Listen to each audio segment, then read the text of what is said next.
You're listening to the Angry Marks Podcast Network. Jake Omen, how are you? Doing very well. How are you guys? Oh, good. We're just doing some WWE arguing about who's going to be the bigger of the Shield guys as far as star power. What's your thoughts, Jake? Yes.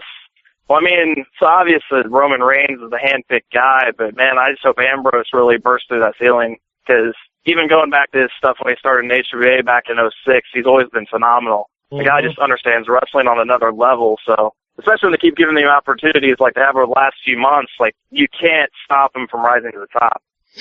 I keep telling my boys here that quit overlooking Seth Rollins, because he's a technical wizard, and he's getting better and better on the mic, and he's getting more pop on television, and a lot of people are calling him the heel of the decade already. So, I think it's a little premature to call him that, but I mean, he's great. Like, you can't knock him on the mic, you can't knock him in the ring. He's insanely athletic.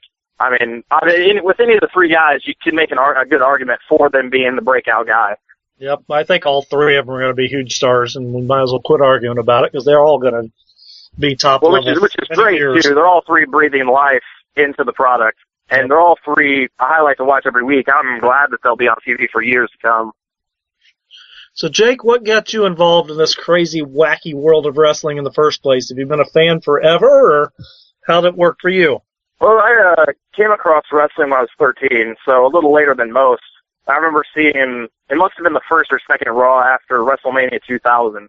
So I got really hooked right around then, going into Backlash 2000. And then I started kind of tape trading and getting some of the Japanese stuff and all the ECW shows, and it really hooked me, especially the ECW and the Japanese stuff. When I was a little older, so some of the hokey WWE gimmicks didn't really appeal to me, but the athletic side did.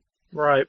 So when did you decide, hey, as a as a tiny Omen, when did you decide this was the journey you wanted to take? About 16 or so, a couple of years later, when I realized that there were, wrestling schools, and there seemed to be a lot of them. So I just started searching around online, and I found one that wasn't way too far away from me. And, especially since the place I broke in wasn't the flashiest or the greatest, it made me think right away that there was a really good opportunity in it for me. And, 10 years later, I've been to, a few different schools and been to a lot of cool places to do it. So, yeah, it's worked out so far. Now, we're pretty much neighbors, Jake. You're over in Noblesville. I'm in Westfield. So we're just a hop, skipping, and jumping away. Where did you go to school at? Well, the wrestling school I first went to was up in Marion, so only, an hour and 10 minutes away from here. And then when I started going to other ones, I went to a few later tell in me Cincinnati. you did. Hang on, Jake. Tell me you did not get trained by the franchise Troy Miller. No, I didn't. I went up to the Jason Maples school in Marion, where Troy was one of the main guys, but he didn't have anything to do with the training. And you know what? All kidding aside, we teased Troy because he's the most frequent guest of our show. Yeah. I knew he was one of your guys. Yeah, we love Troy. So, I wish Troy had been actually there a few times. Most of my stuff was Ryan Paradise. I would have liked to have had Troy there. Yeah. Well, we're hooking up with Jason Maples. Obviously, we've had a big connection with him with this show as well. But getting involved with him, and I mean, how would you rate that experience for people who are wanting to get into the business? Because I know Jason is really pushing his school now, his wrestling school. Yeah, he is. Well, it's a lot different now than it was when I started, because Jason's a really smart dude, has a good mind for the business. But when I started, he was still pushing 600 pounds. So he couldn't actually get in the ring and teach me stuff. He could only talk, and then some of his other guys helped train, and it would be kind of a crapshoot whether there was a good trainer there that day or a not-so-good trainer. So it's a lot different now. Jason can probably be a lot more hands-on with his students and stuff like that. So, yeah, it's quite a bit different now. I learned the basics, but I didn't get necessarily a ton out of the experience back in '04. Right. It didn't take long for a couple guys to point. I'm sorry, go ahead. I was going to say, after being there for a couple months, I became really good friends with a couple of the other guys, and they recommended that I go train with some other people, and they pushed me to get a lot better and get out more. So I still think it was a good place to break in, because I don't think necessarily you want to be in there with the the toughest. There's a lot easier way to ease me into the business, so I'm very thankful for it now. But the school is totally different. I'm not really even sure how it's ran now. Have you always been in your career Jake Omen? And if not, how did it come about? No, actually, the first few years I played a hippie character, so I was Captain Psychedelic. I can see that from you, Jake. I can see it. Yeah, I just thought it was something kind of silly, and I could work with it pretty easily at the start of my career, which I think everyone's got a story about how bad their first gimmick was. So, I mean, I like to laugh at mine now. It's not too big of a deal. And then a couple of years later... Well, hang on, what was your name, Jake? Oh, I was Captain Psychedelic. Oh, Captain Psychedelic, all right. Yeah. So I had a big tie-dye jumpsuit, and I was a stoner character, which I've never done any drugs, so, but looking at me, it's kind of easy to think that I would. Yeah, I can see it. Yeah, I had some fun with that, and then when I started getting out more and riding to shows with people, I realized I wanted a little more serious gimmick. I mean, having a comedy kind of character limits you. It's not going to necessarily impress a ton. It might just be good filler. So, yeah, eventually I decided on the name Jake Omen, which was the last thing. I think, actually, I hate the name now. But, yeah, I kind of had an idea for the character, just how my teenage years had went and the people I was around and stuff like that. So I had a pretty good idea for the character, but I didn't hone it until a couple of years later. So now when people ask how long I've been wrestling, I really only count it for the last 4 or 5 years. I've been really serious and gotten my character down and all that stuff. This is the Undisputed Wrestling Show. We're talking with Indiana independent wrestler Jake Omen. Jake, I'm going to turn it over to the NWA Continental Champion, William Huckabee. Will, what do you got for Jake Omen tonight? What's going on, Jake? How you doing tonight? Doing well, man. How are you? I'm doing great, man. So, you're out there in the indies and stuff. How long have you been in the business so far? 10 years. 10 years. Yeah, so 10 years now. So I've been in almost 8, so we've almost started around the same time. What's your opinion about how wrestling has changed, especially the locker room dynamic, since when you first started till now? What's one of the biggest things that you've seen has changed? For the locker room, I would say everyone's a lot cleaner now than they were. From a standpoint of like drugs and alcohol, when I first started, it seemed like there were a lot of like painkillers and stuff flying back and forth, and a lot of inebriated guys. And now everyone's pretty straight and narrow, has a good head about them. So just over that short span of time, it's a lot more positive place to be in locker rooms in the Midwest. Oh, it must be the exact opposite here than here in North Carolina. I'm down here in the South. Yeah, I'm down here in the South. I live in North Carolina. So what's some of the roughest matches you've had? Well, it's hard to pinpoint one specifically, although when I started, much like with everyone, I think people want to take exception to you being new, and they kind of want to rough you up a bit. So for the first 6 months, I just got the hell kicked out of me all the time in practice and in matches, so that was really rough. And then a couple years later, I started working in the Cincinnati and Dayton area, and I started working with a lot of the HWA guys who were trained a different way with less stature and trained down there when it was developmental. So you had a lot of hungry, hard-hitting guys that didn't take any shit. So at the time, I was out of shape and didn't look like I was taking it very seriously. So when I got down to work with those guys, I got the shit beat out of me a lot more. And now, thankfully, I've kind of done a 180 in my career and turned it around. I'm friends with a lot of those same guys who kicked the hell out of me for years. But yeah, I can't really pinpoint one in particular. Oh, the reason why I'm asking is because I want to get into, you've already talked about your look and everything, but your style, from looking at visually, you would think that you were, just from my opinion, you would think that you were more of a deathmatch guy, but it seems that you are really big when it comes to technical/high flying. What do you have to say about that? Am I correct in that assumption that you're more of a technical/high flyer, or am I completely off base? I would say I'm more technical. I don't really do a lot of high flying. I have 1 or 2 moves I throw in there every now and then, kind of bigger, flashier, top rope thing. But I'm pretty much grounded. I used to be a lot more technical and stuff like that. However, now that I've developed my character more, I've had to become more of a brawler because my character is kind of a low life from the streets type. And it wouldn't make sense for me to be like a Dean Malenko in the ring as much as it would be like a Stone Cold or someone's a little more rough. But it also depends on what crowd I'm in front of. So, like for instance, I'll wrestle at Rockstar every Wednesday and then a couple times a month on Friday or whatever. So when I'm in front of a crowd like that, or at Infinity in Bloomington, Indiana, in front of kind of a smarter crowd, I'll be very technical and I'll get that stuff in. And then at the rest of the shows, I kind of brawl more. And I tried some of the hardcore and some of the deathmatch stuff at the very beginning of my career, but I didn't want to get typecast. So I like watching that stuff. I think the people who do it well are artists of it, but unfortunately there's 80% of the people trying it. It's because it's the only thing they can do, and they can't really wrestle, and they just think they can bleed for a payday. But there's some guys that do it tremendously now. But yeah, it's not really my thing. I'd much rather make what I do come off just as real art in the ring and pure athleticism. Unfortunately, a lot of the good deathmatch guys will, I think, get the short end of the stick for a lot of people assuming they just don't know what they're doing. Now, Will, just to kind of let you know about Jake Omen, he's certainly not Congo Kong, but he's definitely not Rockstar Spud. Oh no! I mean, he has a great Jake's size. a big man. What are you, Jake? About 6'2", 6'3"? Yeah, just a shade under 6'2". Yeah, but I know I know he's a nice sized guy. He's what, 6'2", around 2. You wrestle usually around between 230, 235, right? Yeah, that's right. Yeah. Yeah, I knew he was a nice sized guy.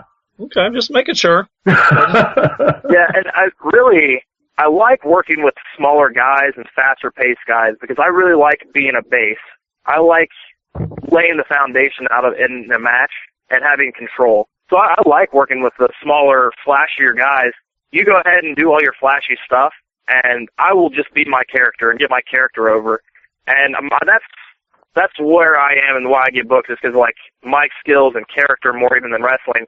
So I don't do a lot of the flashy stuff, especially as kind of a scumbag bad guy. You know, I don't necessarily need to do any of that. Well, no, see, and I was, before Rick rudely interrupted me, I was going to say, rudely interrupted you. I just wanted to make sure you had an idea of Jake's proportions. Oh, yeah, I do, because I was going to say, I was leading to the fact that I was watching a match earlier with Dave Christ. And for a guy, Dave Christ is a very quick, agile kind of guy, you know what I'm saying? And I was very surprised for a guy at your height, your size and stuff, that you was able to keep up with him, move for move, and basically minute for minute, you was able to keep up with him. What is your training regimen? What does that consist of to be able to be the size that you are, but still be able to keep up with a guy the size of Dave Christ and these smaller guys? Thanks. Yeah, I try and keep a really well-rounded workout routine. I work out a couple times a day, at least 6 days a week and all that. So anymore, I try and do a lot more of kind of the plyometrics type stuff, not necessarily like CrossFit or anything. Yeah, I really work on my conditioning. When I usually lift weights, but I try and do it in a way where there's no or little rest in between jumping from this to that, just kind of overload myself.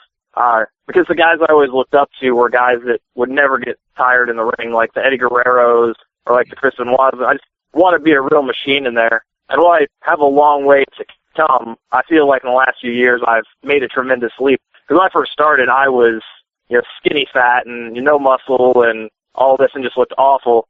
So yeah, now I like being able to hang with those guys. And like I said, I like working with some of the faster paced, flashier guys. So then if I do step up and play that game, I just think it's that much more impressive.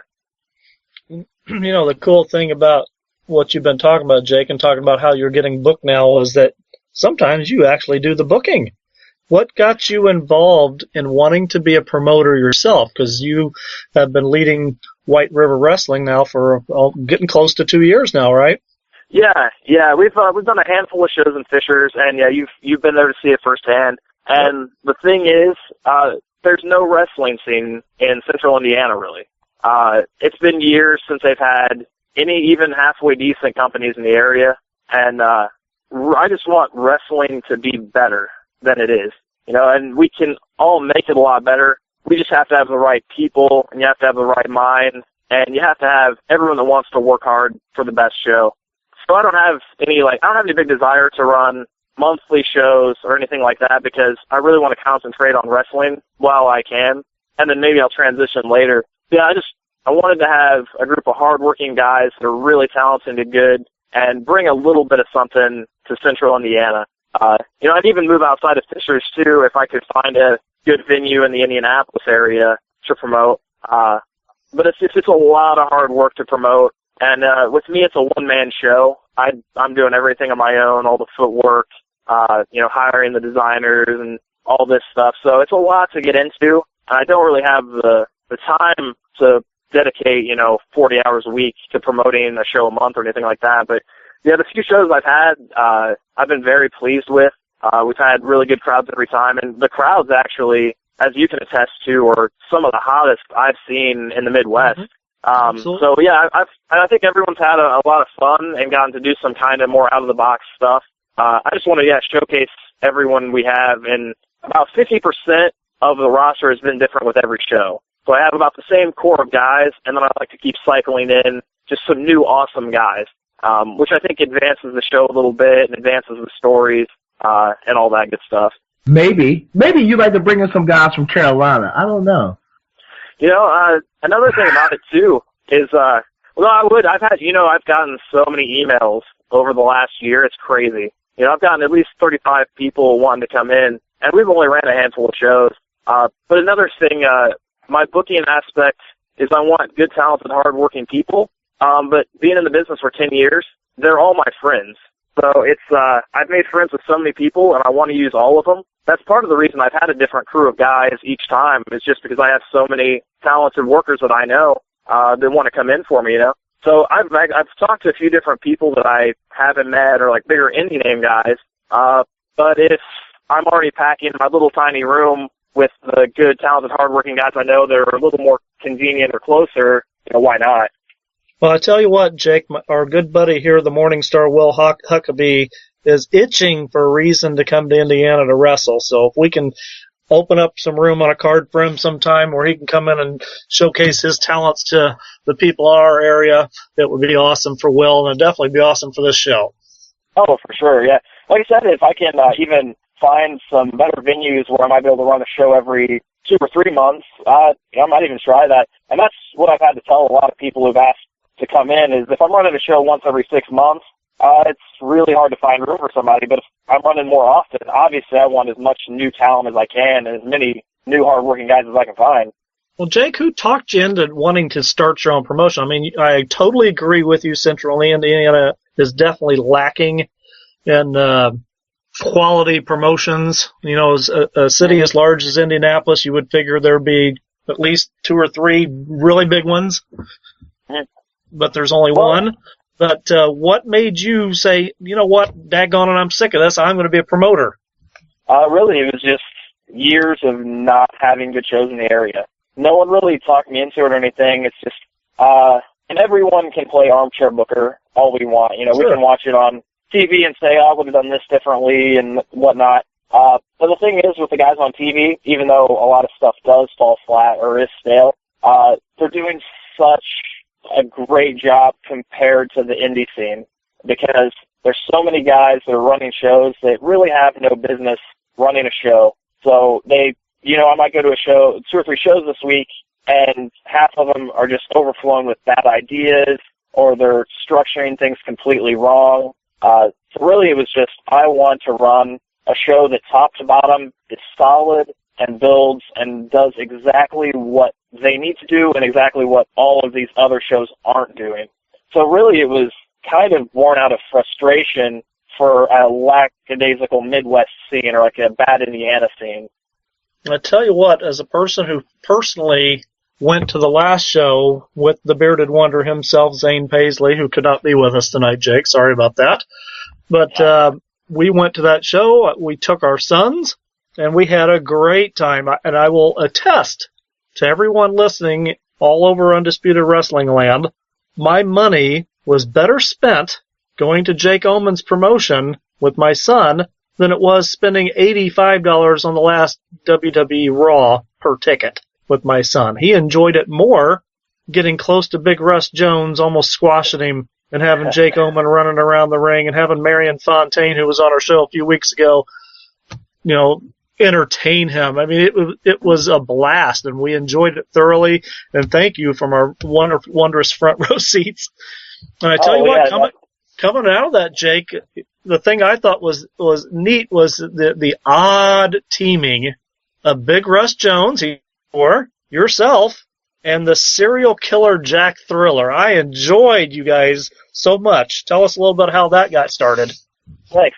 Well, and going back to even your point about, and thank you for saying you guys had more fun at my show and you really enjoyed it.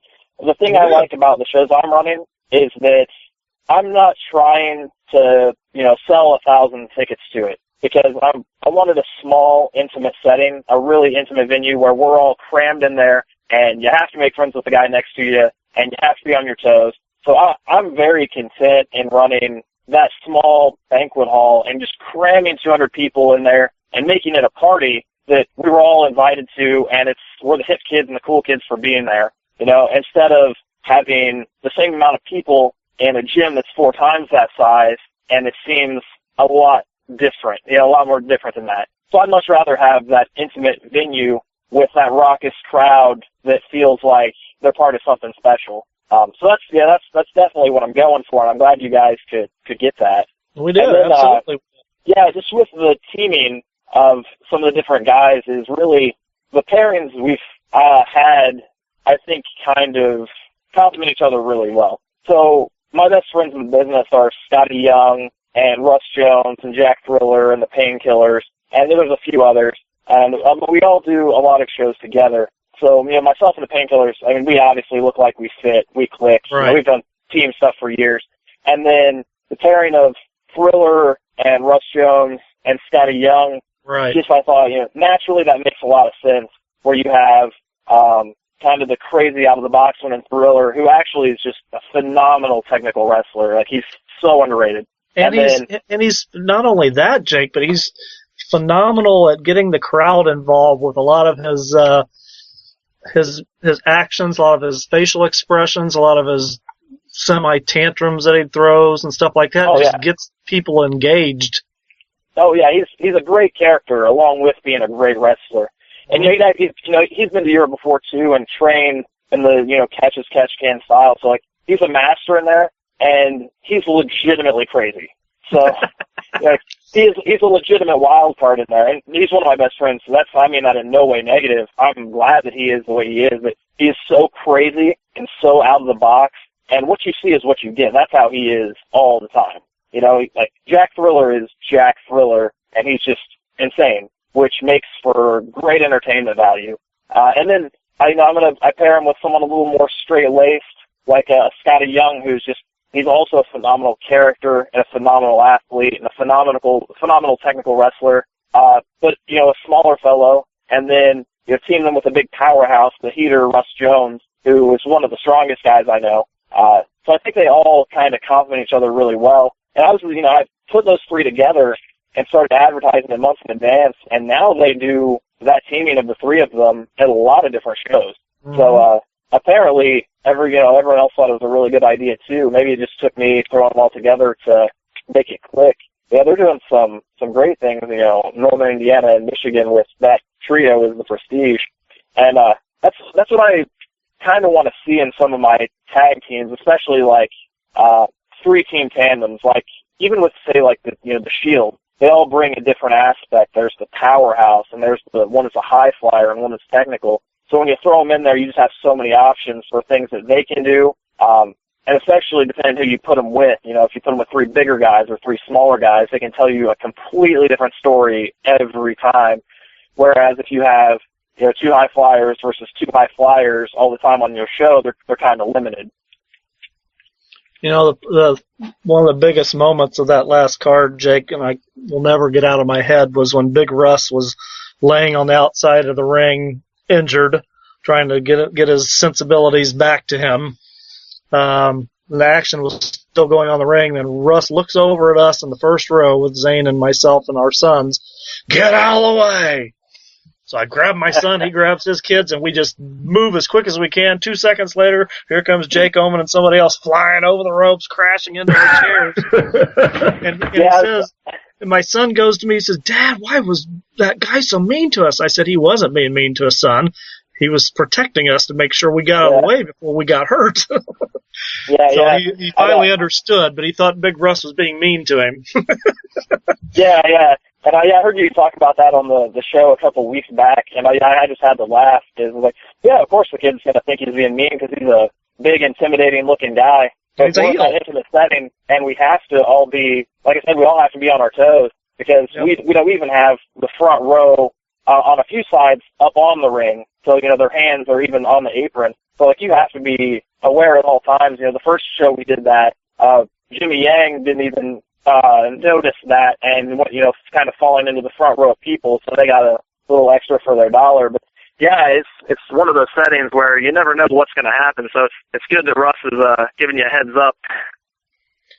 We've talked about promoting a little bit. Let's talk about now back to Jake Omen, the wrestler. You've been all over the state. You've been up at Heroes and Legends with Jason Maples. You've been up, I think you've even been with Strong Style with Mike Smith too, haven't you?